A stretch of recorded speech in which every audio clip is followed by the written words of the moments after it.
ndio kazi iweze kusonga. Asante sana.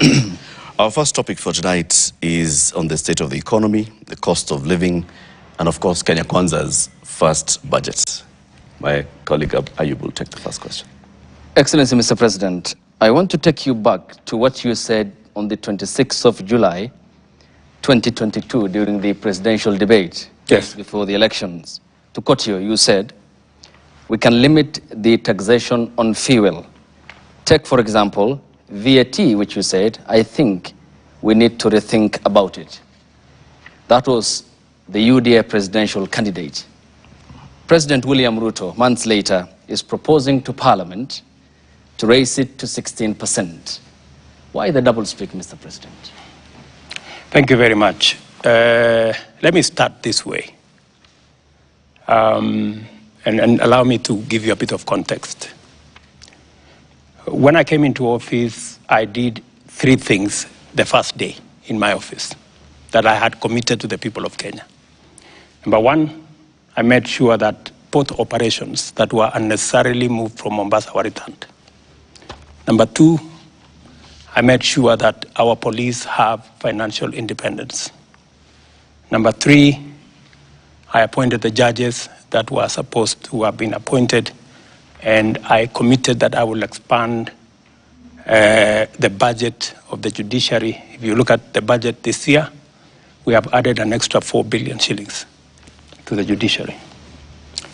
When I came into office, I found a huge crisis of fuel. In fact, before even I came here, immediately the results were announced.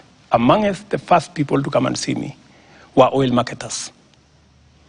And they told me, we are in a crisis, we are going to have a stock out because we cannot have fuel. Government has told us to sell fuel subsidized, but they haven't paid us. The government owes us 65 billion. So that whole subsidy story you hear, it was just a pledge. So I found that we had a 65 billion shilling subsidy to pay.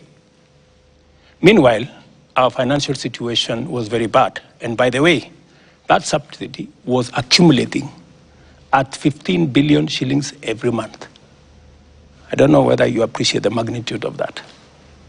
So when I came into office, I looked at it, and the one thing that I did that in retrospect was the right thing, is to have an economic team around me. So we sat down, we went through the numbers, and finally we discovered that there wasn't actually a fuel problem. It was a misdiagnosis. The problem was an economic and much more a dollar problem, because there was fuel that had come, but the oil marketers could not find the dollars to go and buy, because government was maintaining an artificial, rate. So there were 2 parallel rates. There was dollar by government, which said was 120, and there was another, if you really wanted to buy the dollars, you had to go and get it at 128, thereabout. So what did we do? First, we reinstated, because it was not a fuel issue, we reinstated the interbank forex market. What did that do? The spread that was between 12 and 15% has now shrunk to between 2 and 3 shillings, or difference. That is point number 1. Number 2, we went and negotiated for credit on all our petroleum products.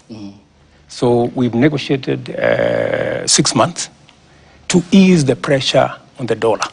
In fact, many importers were finding it difficult to get dollars to import raw materials. We have since sorted out that problem. The liquidity around the dollar market has improved. Okay. We've allowed the dollar to find its own level. We are not artificially managing the exchange rate, because managing it artificially costs us money. So we have an issue there. So When I came into office also, I found that we had commitments of 900 billion Kenya shillings on the roads. Yeah, 900 billion.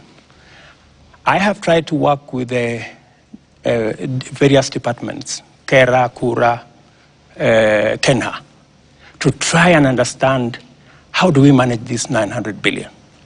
We've tried to cut it down. We've tried to stop some of the roads that have not started. We've died.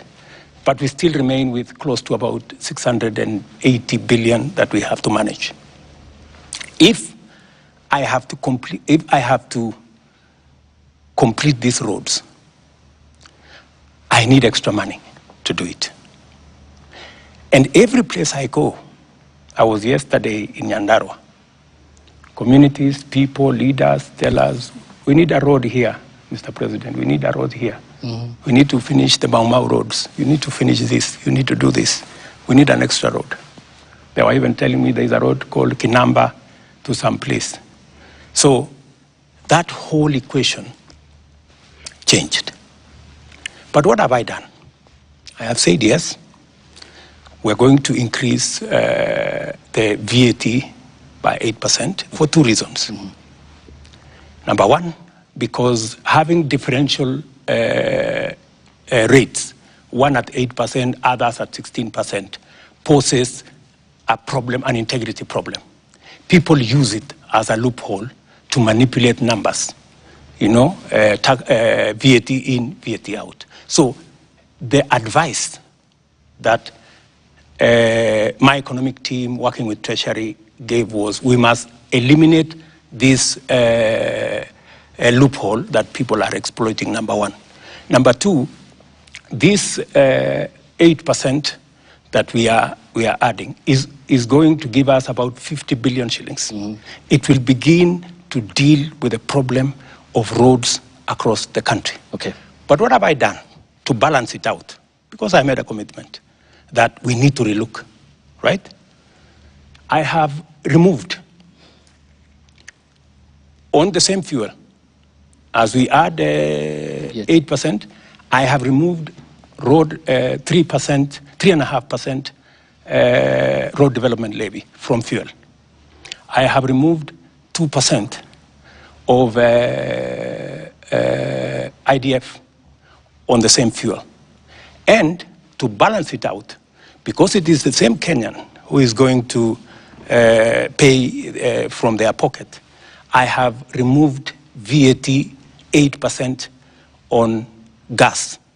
And I have removed other taxes that I'm going to explain to you, about 14